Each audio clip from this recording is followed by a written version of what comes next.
Welcome to my YouTube channel. SSLC social science പരീക്ഷയിൽ വരാൻ സാധ്യതയുള്ള ഇമ്പോർട്ടൻ്റ് ആയിട്ടുള്ള ചോദ്യങ്ങളാണ് നമ്മൾ ഡിസ്കസ് ചെയ്തുകൊണ്ടിരിക്കുന്നത്. അതിലേറ്റവും ഇമ്പോർട്ടൻ്റ് ആണ് മാപ്പ് മാർക്കിംഗ്.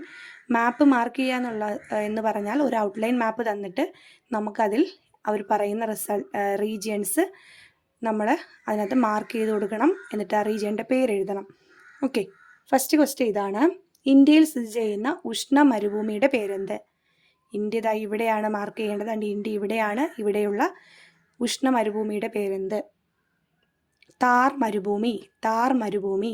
ഇന്ത്യയിലെ ഉഷ്ണ മരുഭൂമിയാണ് താർ മരുഭൂമി.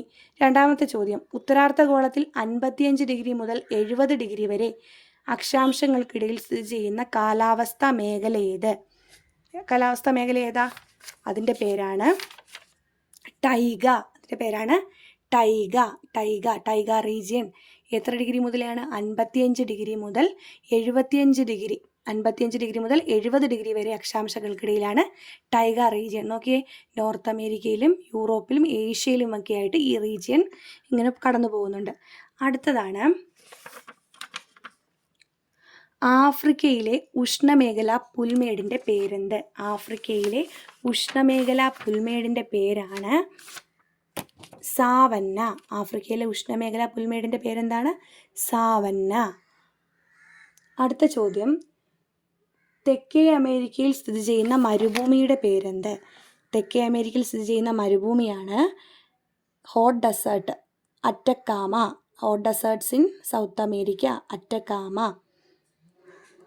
ഓക്കെ, ഇനി നമ്മൾ നോക്കാൻ പോകുന്നത് നെക്സ്റ്റ് ആയിട്ടുള്ള ഒരു പ്രഡിക്ഷനാണ്. ലോകത്തിലെ ഏറ്റവും വലിയ മരുഭൂമി ആരാ? ആഫ്രിക്കയിലെ നോർത്ത് ആഫ്രിക്ക, അതായത് ഉത്തര ആഫ്രിക്കയിലെ സഹാറയാണ് ലോകത്തിലെ ഏറ്റവും വലിയ മരുഭൂമി. അതുപോലെ നെക്സ്റ്റ് ചോദ്യം ഇതാണ്: മെഡിറ്ററേനിയൻ ക്ലൈമാറ്റിക് റീജിയനെ പറ്റി. മെഡിറ്ററേനിയൻ കടലിന് ചുറ്റുമായിട്ട് കാണപ്പെടുന്ന ക്ലൈമാറ്റിക് റീജിയൻ ഏതാണ്? കാലാവസ്ഥാ മേഖല ഏതാണ്? Mediterranean climatic region. മെഡിറ്ററേനിയൻ സീക്ക് ചുറ്റുമായിട്ടുള്ള ക്ലൈമാറ്റിക് റീജിയൻ മെഡിറ്ററേനിയൻ കാലാവസ്ഥാ മേഖല. അടുത്തത്: ഏഷ്യയിലെ മിതോഷ്ണ പുൽമേടുകളെ വിളിക്കുന്ന പേരെന്ത്? ഏഷ്യയിലെ ടെമ്പറേറ്റ് ഗ്രാസ്ലാൻഡ് അഥവാ മിതോഷ്ണ പുൽമേടുകളെ വിളിക്കുന്ന പേര് സ്റ്റെപ്പിസ് എന്നാണ്. അടുത്ത ചോദ്യം: സ്തൂപികാഗ്ര നിത്യഹരിത വൃക്ഷങ്ങൾ ധാരാളമായി കാണപ്പെടുന്ന കാലാവസ്ഥാ മേഖല ഏത്? അതാണ് നമുക്ക് ടൈഗ റീജിയൻ. നോക്കിക്കേ, വീണ്ടും ടൈഗ റീജിയൻ്റെ ക്വസ്റ്റ്യൻ വന്നിരിക്കുകയാണ്. ടൈഗ റീജിയൻ. അടുത്ത ക്വസ്റ്റ്യൻ ഇതാണ്: നാരകഫലങ്ങളുടെ ഉൽപ്പാദനം ഏറ്റവും കൂടുതലുള്ള കാലാവസ്ഥ. നാരകഫലങ്ങൾ എന്ന് പറഞ്ഞാൽ എന്താണ്? ഓറഞ്ച്, മുസമ്പി, നാരങ്ങ, അങ്ങനെയുള്ള ഫ്രൂട്ട്സൊക്കെ വരുന്നത് ഏത് റീജിയനിലാണ്? വീണ്ടും മെഡിറ്ററേനിയൻ ക്ലൈമാറ്റിക് റീജിയനിലാണ്. അതായത് മെഡിറ്ററേനിയൻ സീക്ക് ചുറ്റുമായിട്ട് വരുന്ന കാലാവസ്ഥാ മേഖല. അടുത്തത്: ദക്ഷിണാർദ്ധഗോളത്തിലെ ഏറ്റവും വലിയ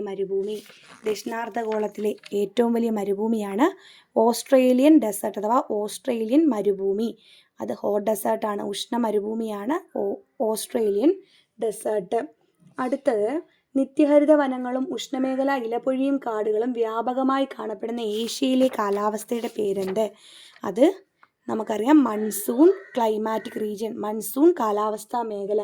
ഇങ്ങനെയാണ് പഠിക്കുന്നത്. നിത്യഹരിത വനങ്ങളും ഉഷ്ണമേഖലാ ഇലപൊഴിയും കാടുകളും വ്യാപകമായി കാണപ്പെടുന്ന ഏഷ്യയിലെ ഒരു കാലാവസ്ഥാ മേഖലയാണ് മൺസൂൺ ക്ലൈമാറ്റിക് റീജിയൻ. കണ്ടോ, ഏഷ്യയിൽ നമുക്ക് കാണാനായിട്ട് സാധിക്കും. ആഫ്രിക്കയിലെ മിതോഷ്ണമേഖലാ പുൽമേടിൻ്റെ പേര് വീണ്ടും ചോദിക്കുന്നുണ്ട്. അതാണ് സാവന്ന. വെൽഡെന്ന് എഴുതിയാലും ശരിയാണ്, കുഴപ്പമില്ല. സാവന്ന എന്ന് എഴുതിയാലും മാർക്ക് കിട്ടും. Okay, thank you. ഇത്ര കാര്യങ്ങൾ നമുക്ക് ചെയ്യുമ്പോൾ തന്നെ നമുക്ക് ഈ ഔട്ട്ലൈൻ മാപ്പിനെ പറ്റി ഒരു ഐഡിയ ഉണ്ടായിരിക്കും. എല്ലാവരും ഒന്ന് വർക്കൗട്ട് ചെയ്ത് നോക്കുക. Thank you.